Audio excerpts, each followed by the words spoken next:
مجھے بڑا افسوس ہوا جب میں نے ان کے بارے میں سنا کہ فلائٹ ان کی کریش ہو گئی، اور بڑا افسوس ہوا مجھے. میں حج پہ جب گیا تھا امی کے ساتھ تو تب ملاقات ہوئی تھی. 2-3 ملاقات میں مجھے بڑے اچھے لگے، بڑے نیک انسان لگے.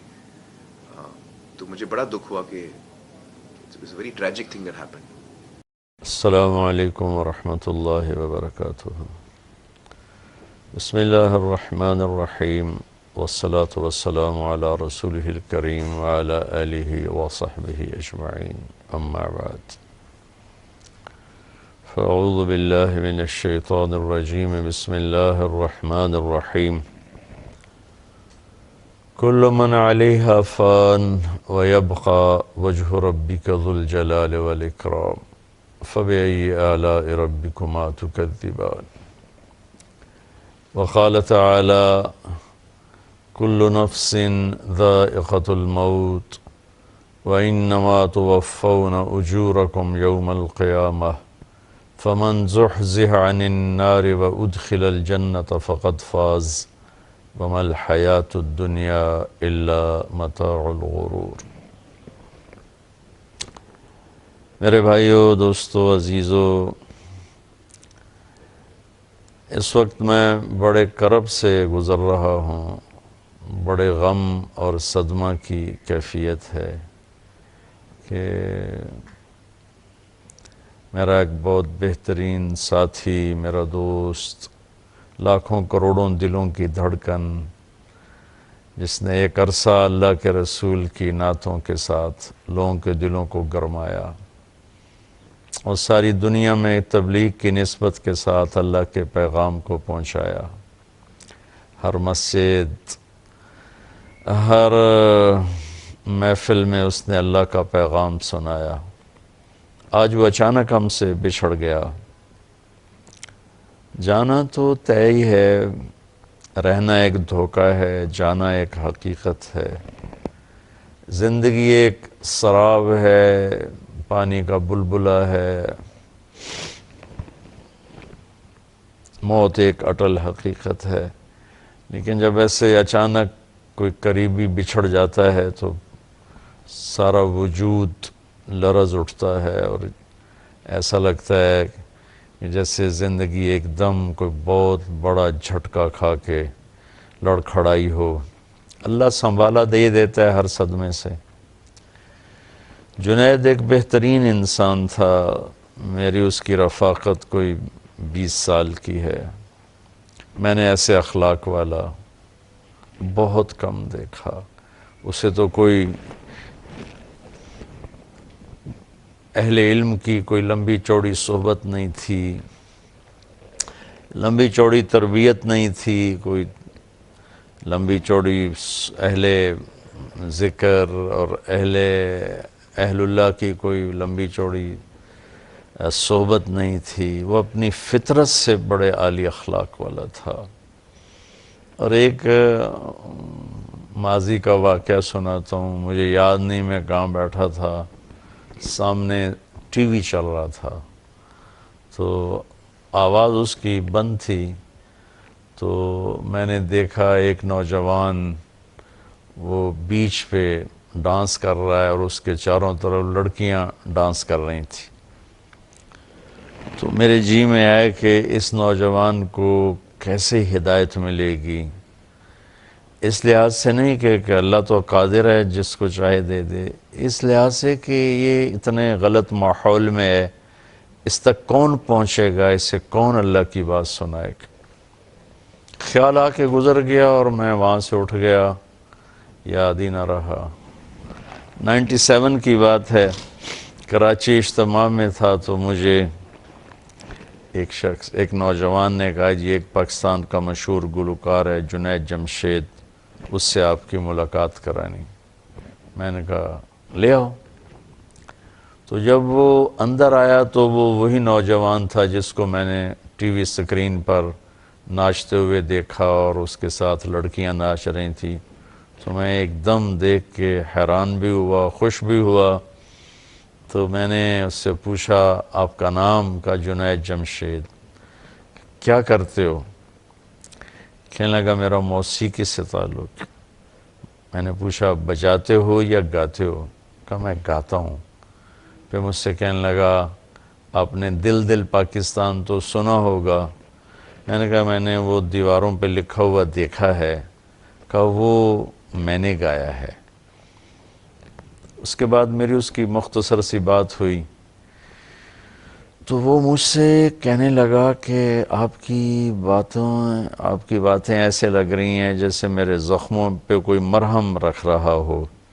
اور میرا ایک سوال ہے کہ ایک پاکستانی نوجوان جس گلیمر کو، جن عیاشیوں کا خواب دیکھتا ہے وہ مجھے فزیکلی حاصل ہیں، لیکن اس کے باوجود میرے دل میں اندھیرا ہے اور یہاں یہاں خلا ہے. مجھے لگتا ہے میری کوئی منزل نہیں. مجھے لگتا ہے میں وہ کشتی ہوں جس کا کوئی ساحل نہیں. ایسا کیوں ہے؟ تو تفصیلی بات تو اب یاد نہیں، لیکن اتنا یاد ہے میں نے کہا اس کی صرف ایک مثال سمجھو کہ تمہارے اس گھٹنے میں درد ہے اور تم اس گھٹنے پہ دوا لگا رہے ہو. تو دوا تو جا رہا ہے لیکن فائدہ نہیں ہوگا کہ جہاں درد ہے وہاں دوا نہیں پہنچ رہا، جہاں لگا رہے ہو وہاں درد ہے ہی نہیں. یہ جو خلا ہے، یہ جو درد ہے، یہ تمہاری روح کے اندر ہے اور تم غذا پہنچا رہے ہو اپنے جسم کو. یہ میوزک، یہ گلیمر، یہ 5 سٹارز ہوٹل، یہ رنگینی، یہ تو جسم تک پہنچتی ہیں. روح کو ان سے کوئی مناسبت نہیں ہے. جس دن اپنی روح کو غذا پہنچاؤ گے تو اس دن اسے سکون آ جائے گا، چین آ جائے گا. اس قسم کی باتیں ہوتی رہیں.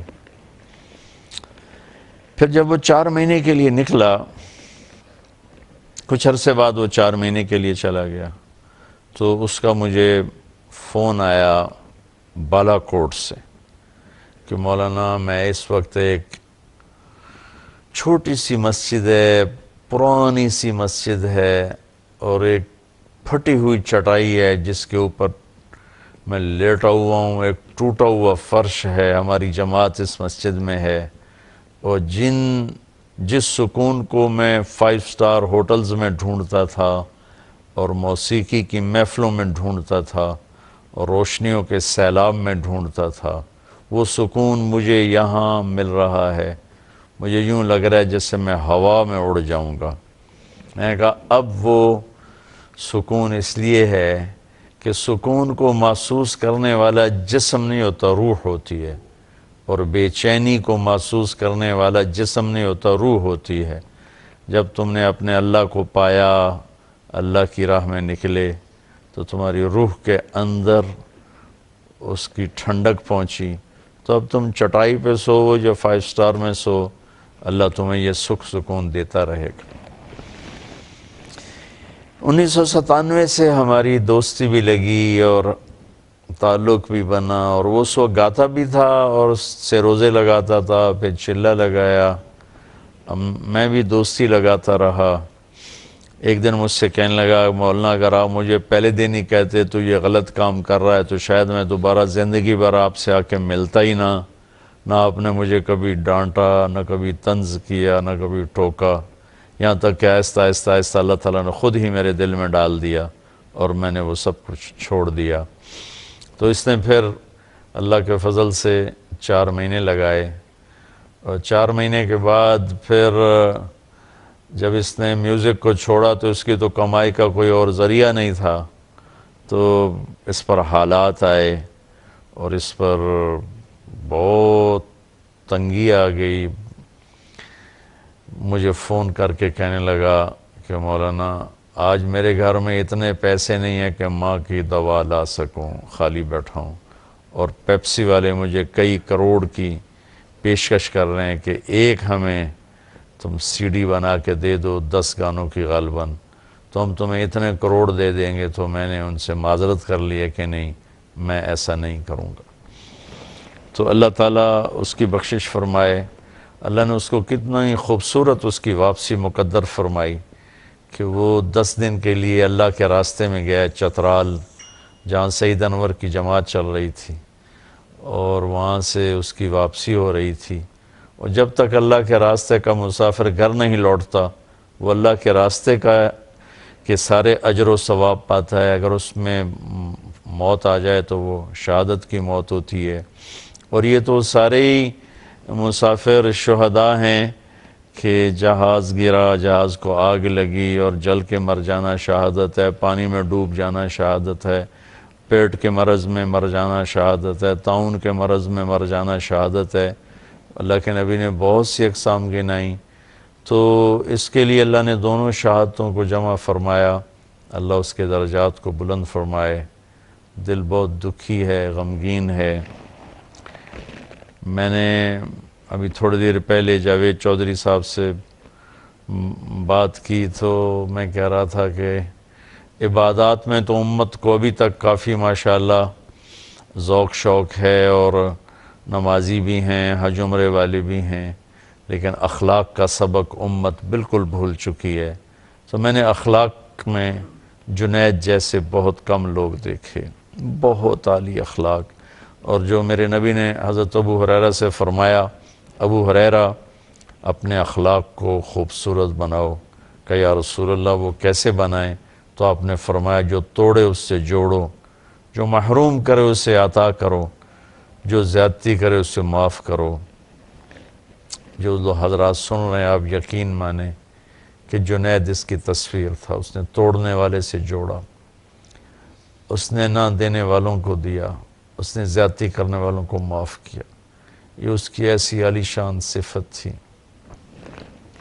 پھر ہمارا 2007 سے لے کر 2016 تو یہ 7 8 9 10 4 یہ 10 حج ہمارے اکٹھے ہوئے. اور یہ جے کے نام سے صرف حجاج کی خدمت کے جذبے کے ساتھ 150 200 300 حجاج کو لے کر جانا، ان کی خدمت کرنا، ان پہ خرچ کرنا. ان کے ساتھی سہیل اور کامران انہوں نے مل کر حجاج کی خدمت کے لیے سارا کام چلایا. کوئی میں گواہ ہوں 10 حج ہو گئے ان کے ساتھ. کوئی کاروباری لالچ نہیں، کوئی حجاج سے کمائی نہیں، بلکہ اپنے پلے سے یہ لگاتے رہے. سہیل بھائی، کامران بھائی، جنید بھائی، اور خوش ہوتے تھے حجاج کی خدمت کر کے. مجھے پتہ نہیں تھا کہ یہ ہمارا آخری حج ہوگا. ہم مینا میں محفل لگاتے، اس میں ان سے ہم نعت سنتے تھے. جب ہم جا رہے ہوتے تھے عرفات تو اس سے پہلے ہم 9 کی رات کو میرا بیان ہوتا، ان کی نعت ہوتی، پھر دعا ہوتی. پھر جب ہم مینا سے واپس آتے تو پھر سارے حجاج مل کر میرا بیان ہوتا، ان کی 3 4 نعتیں ہوتی، پھر دعا ہوتی. تو معلوم نہیں تھا کہ یہ سب کچھ آخری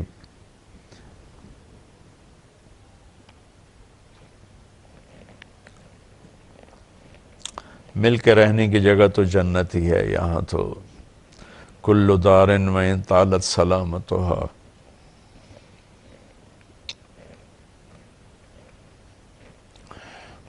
یوماً ستدرکها النکباء والحبب.